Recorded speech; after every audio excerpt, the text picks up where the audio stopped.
Conservatives made a huge fuss over the Supreme Court's draft opinion leak regarding Dobbs v. Jackson Women's Health Organization. And of course, that leak gave us a preview of the Supreme Court's decision to reverse Roe v. Wade. In fact, the conservative justices especially were outraged over that leak. But a recent report from the New York Times actually claims that conservative Justice Samuel Alito leaked a Supreme Court decision in 2014, making him a prime suspect for this year's Supreme Court leak. Here are the details. The Supreme Court heard a case known as Burwell v.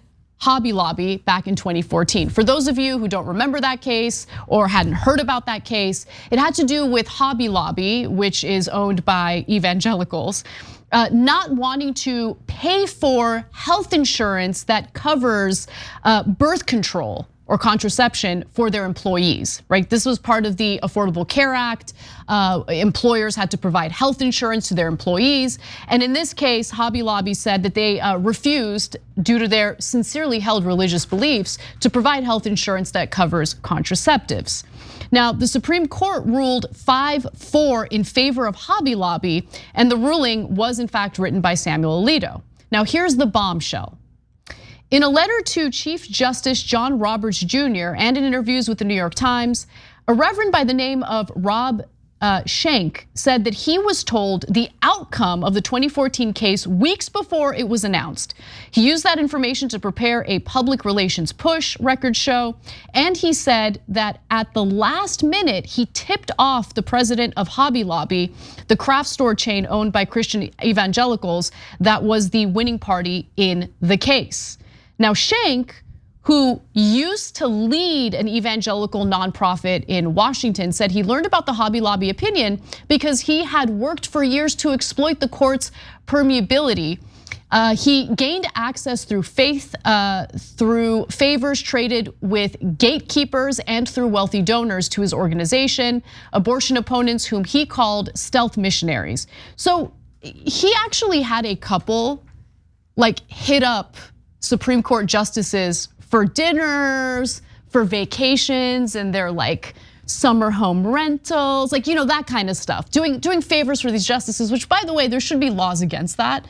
But nonetheless, the authors of the New York Times piece write that while some of Schenck's evidence does have gaps, he did provide enough substantive proof to strongly suggest that he and others knew about the Hobby Lobby ruling ahead of time. And here's what we know, okay? So in early June of 2014, two wealthy donors to Schenck's organization, Donald and Gail Wright, shared a meal with Alito and his wife. A day later, Gail Wright contacted Schenck, according to an email reviewed by the Times. "Rob, if you want some interesting news, please call. No emails," she wrote. Schenck said Wright told him that the decision would be favorable to Hobby Lobby and that Justice Alito had written the majority opinion. The Wrights didn't just happen to be friends with the Alitos, okay? So Schenck spent much of his life as a pretty rabid anti-choice zealot. He later changed, we'll get to that in a moment. But through his organization, Faith in Action, he launched Operation Higher Court. Schenck wanted the conservatives on the court to hear from people who would hail them as heroes if they seized the opportunity to strike down Roe one day. He wanted to gain access himself, but because he was a controversial figure, he also recruited couples who were less likely to draw notice. And so this couple, this wealthy couple, the Wrights, were one of the couples that Schenck had deployed to have these fancy dinners with Supreme Court justices. And through that, he was able to get the inside scoop ahead of time in regard to the Supreme Court's decision on the Hobby Lobby case. So Cenk, thoughts on all of this? Look, for me, the whole thing about the leak, I don't care. Okay, I don't care about the Hobby Lobby leak. I don't care about the Roe reversal leak either. The fact that people were trying to make it about that story rather than the fact that, hey, women are about to have their rights stripped away from them drove me nuts. Yeah, I hear you. And there's way too much press about the etiquette of the leak because DC hates to talk about substance. They love to talk about etiquette. right? Yep, that's true. Right, but the Dobbs leak actually, the Hobby Lobby leak was honestly turned out to be irrelevant, right? So the anti-abortion groups were better prepared, but because they knew they were going to win, but they were going to win either way, so it doesn't really matter too much. That preparation didn't barely help them at all. But in the Dobbs case, that leak came before everyone actually voted on that decision. And it actually cemented it as these six are going to, or these justices are going to vote this way, right? And this is the decision. When that leaked, it made it very hard for the other right-wing justices to back away from it, because then they would be perceived as betraying the right-wing cause. Can I jump in real quick? Because my understanding was that Justice John Roberts, Chief Justice John Roberts, he was gonna go along with the conservative justices anyway. He just had a slight tweak to his decision that was pretty inconsequential, to be honest with you. Right, but usually what happens at that stage when it was leaked is that they have more than slight tweaks. That a lot of them go back and forth, and we know from reporting that Alito was still trying to convince Kavanaugh and Roberts, and so it wasn't just one justice. And so, but when you make it public, it makes it near impossible for Kavanaugh to back away from it. Whereas if it was just internal, there could have been a lot more horse trading that they did. So maybe in the horse trading, Alito wouldn't have won the day, and maybe someone else could have formed an opinion that didn't take away the rights. That's less likely, but possible. Or they could have really softened the opinion. Instead, it came out just as harsh as the leak indicated. So I tell you all that because number one, in that case, it was a rare situation where it did make a difference. Number two, the leak definitively helped the right wing. There's no question about that at all now. When it happened, it was confusing and you couldn't tell necessarily who was helped by it. Now with the benefit of hindsight, there's no question at all that it helped the right wing, not the left at all, okay? So now when you add in the fact that Alito, and it is a fact, he says, I deny it. Yeah, sure you do.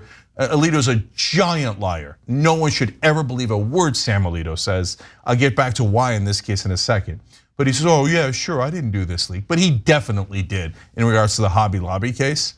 So when you see him lying through his teeth about the Hobby Lobby case with a guy who was internal, knows for a fact that Sam Alito leaked that opinion, and you realize how much the Dobbs leak helped Sam Alito's position in Dobbs, then it becomes crystal clear. It's not 100% because we don't have internal sources like we do in the Hobby Lobby case, right? But all logic indicates it was Sam Alito himself who leaked Dobbs. And he's been lying about it from day one. And whether he did it through one of his clerks or whoever else or his wife, I don't know. Or through another couple that he was wined and dined by. Couple, exactly. Right. I don't know how he did it, but it is overwhelmingly likely that it was Alito who leaked Dobbs to pressure not the left wing, the other right wing justices into making sure they killed Roe. But to be fair to him, it was a very effective strategy. It totally worked. Yeah, look, we'll never know for sure, but my guess is these Federalist Society conservative judges who were put on the Federalist Society nomination list were put there for a reason. So of course, to provide cover for corporate greed, bilking US citizens, but also, of course, for issues like this. So yeah, this is who they are. This is what they've believed, right? There's a reason why religious zealots make it on that Federalist Society list. 100%. And guys, look, so John Roberts, I think is is driven by corporate greed as well. I disagree with 95% of his decisions, etc. But and is he generically lying, saying he was just going to call balls and strikes? Of course, he winds up agreeing with the right wing the overwhelming majority of the time. Oh, golly gee, I'm just calling balls and strikes. No way. But specifically, he has said many things that he has actually delivered on. Okay, and so I have not seen Roberts lie, other than the generic lie that he's neutral, right? I have not seen him lie specifically. So if Roberts says something, I say, okay, well, he might be telling the truth, even though I really disagree with him, right? I have seen Alito and Thomas lie again and again and again in obvious brazen ways, including this one, where you have emails from the time, from Schenck, saying, hey, I found out what the decision is going to be, and the decision matches exactly what Schenck said. You have people from that time that Schenck told. He said, this is what Alito, and at the time they didn't even know that Alito was going to write the majority opinion. They thought Roberts was going to write the majority opinion. Schenck is the only one that knows that Alito wrote it. Right. Schenck tells people, both documented and in person, his wife, friends, allies, they all confirmed to the New York Times, yes, he said at the time, he knew what it was, and he turned out to be exactly right. So there's no question that Alito leaked it. And the other part that Anna was referring to is also just as devastating. You have these, and Schenck talks about it in great detail now that he's turned on the movement, right? He says, oh yeah, we get these really rich people and they wine and dine the Supreme Court justices, and we get access to the justices, and we make it appear that everyone agrees with the most extreme position that we have. They create a little mini bubble for the Supreme Court. We talk about these bubbles all the time on the show, right? Like, and they purposely created one. And the method that they used, by the way, was corruption.